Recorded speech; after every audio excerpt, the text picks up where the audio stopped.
As a student in graphic communications, you will develop both technical and creative abilities through a comprehensive and dynamic curriculum to become a successful professional in a technology-driven and dynamic multi-billion-dollar industry.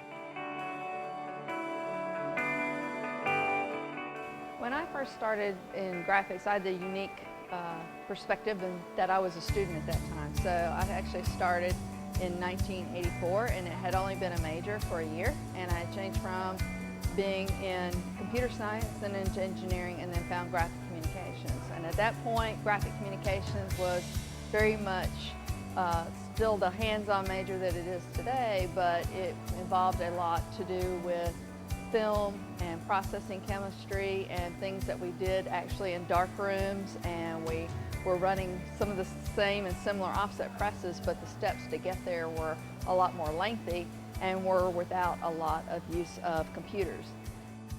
I do see us taking a greater and bigger role in pushing our students to have very fundamental yet very diverse backgrounds in a lot of different processes, including the press room with all the different printing processes, as well as the tools that we utilize to control the printing functions, as well as going back to pre-press.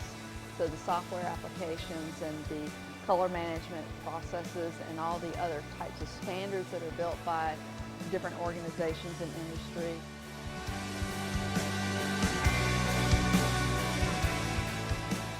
In terms of the actual major, when it comes to Bachelor of Science, you do take a lot of business classes, and I feel like that's a lot of, that prepares you for a lot of the industry.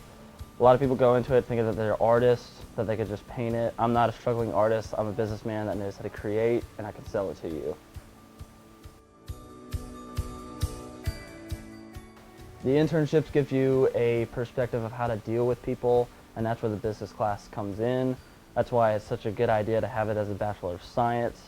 But in terms of the actual projects going into the graphics major, it gives me a good perspective of the technicalities part.